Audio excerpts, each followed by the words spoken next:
আচ্ছা ভাই, একটা প্রশ্ন ছিল, ছোট প্রশ্ন স্যার করেন। কারো ব্যক্তিগত ফোনের মেসেঞ্জারও কি আপনি চেক করতে পারেন কিনা? পুলিশ কি মেসেঞ্জার চেক করতে পারে? সন্দেহ হইলে তো করতে পারে। না না, উনি কি সন্দেহ কি ছিল একটু বলবেন ভাই, একটু বলবেন মেসেঞ্জার চেক করতে পারেন কিনা? আমি কি অবাঞ্ছিত কোনো কোশ্চেন করছি? অবাঞ্ছিত কোনো অবাঞ্ছিত কোনো প্রশ্ন করি না। ওনাকে তো মেসেঞ্জার চেঞ্জ আপনি কি চেক করতে পারেন? আমি কি আইন কি আপনাকে সেই অধিকার দেয় যে আপনি অবাঞ্ছিত প্রশ্ন তো করি নাই। এটা নিয়ে চব্বিশে খুব উত্তাপ ছিল এবং আজকে আপনি সেটা করলেন। না, সেটা কি করতে পারে? হোয়াটসঅ্যাপ তো চেক করতে না না, মেসেঞ্জার চেক করতে পারে।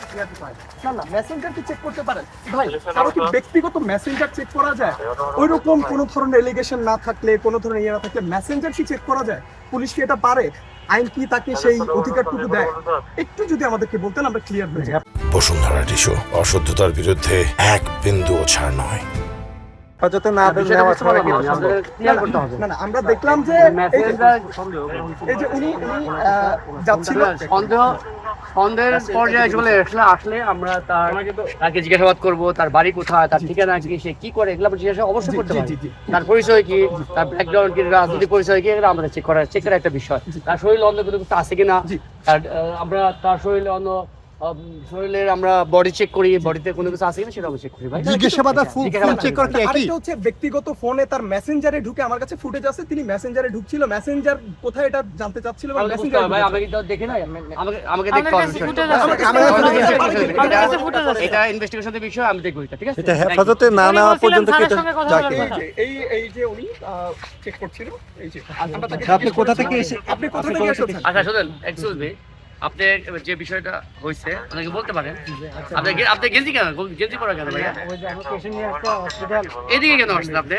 না এদিকে হাঁটতে হাঁটতে এইখানে তো না না আচ্ছা, এদিকে আমি বুঝতে বুঝতে পারছি বিষয়টা। আসলে আমি এদিক দিয়ে হাঁটতেছে সবাই, হ্যাঁ। এদিকে হাঁটতে হাঁটতে ঢুকে গেছি, এটা হচ্ছে কথা।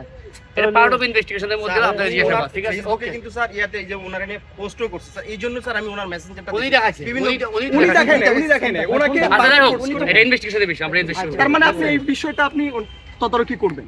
জি জি অবশ্যই। জি, আমরা Thank you, শুনতে thank you পেলাম very much. যে ঊর্ধ্বতন কর্মকর্তা তিনি আশ্বাস দিলেন যে অফিসাররা বা যে পুলিশ সদস্যরা আপনি এখানে মূলত কেন এসেছিলেন? আমার ওই হসপিটালে পেশেন্ট আছে, তো জামা এক কাপড় আমি চলে আসছি হসপিটালে। হসপিটালে রিং করানো আছে, তো আমার ওই যে গেঞ্জিটা ছিল ওইটা ধুয়ে দিয়েছি, আর এইটা আছে। এমনি তো গরম, তো চাইতেছি আশেপাশে কোনো একটা গেঞ্জি টেঞ্জি পাওয়া কিনা। তো লোকেশনে বললো এদিক দিয়ে গেলে এদিকে গেঞ্জি টেঞ্জি পাওয়া যাবে। তো আমি এদিক দিয়ে আসছি, তো একজন বললো কোন দিক আছে, বললো এখান দিয়ে যান। তা আমি এখান থেকে ঘুরতে যাই, তো উনি আমার ফোন নিল, চেক করলো, এমন কিছু আসলে পেলো না। পরে বাকিটা তো আপনারা দেখলেন, এই হচ্ছে যাই। আপনার যিনি অসুস্থ তিনি কি রোগে আক্রান্ত হয়েছেন যে এমন যে আপনি একদম গেঞ্জি পরে বের হয়ে উনি হচ্ছে হৃদরোগ, হার্ট অ্যাটাক। ডাক্তার তো প্রাইভেট অনেকগুলো বন্ধু অনেক কষ্ট করে ম্যানেজ করে উনাকে। কালকে ওই যে ফোন টোন দিয়ে একজন ডক্টর এসে এনজিওগ্রাম করে সাথে সাথে রিং পরাইছে। ওটা প্রুফ আমার কাছে ভিডিও আছে, আপনারা দেখেন। এই যে আচ্ছা, সেটা আমরা দেখবো না, তবে এতটুকু বলেন যে আপনার মেসেঞ্জার বা আপনার যেই মেসেজের ইনবক্স সেটা আপনার ব্যক্তিগত কিনা? আমার ব্যক্তিগত, অবশ্যই এটা। এবং পুলিশ যে আপনাকে এটা চেক করলো, এতে করে আপনি বিব্রত কিনা? সেখানে আপনার ব্যক্তিগত পারিবারিক কোনো ইয়ে থাকতে পারতো কিনা?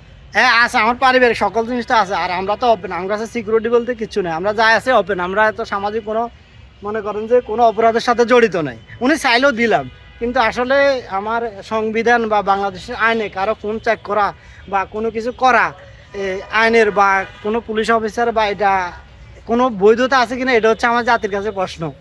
মানে হচ্ছে যে এটা যে মানুষ আসবে,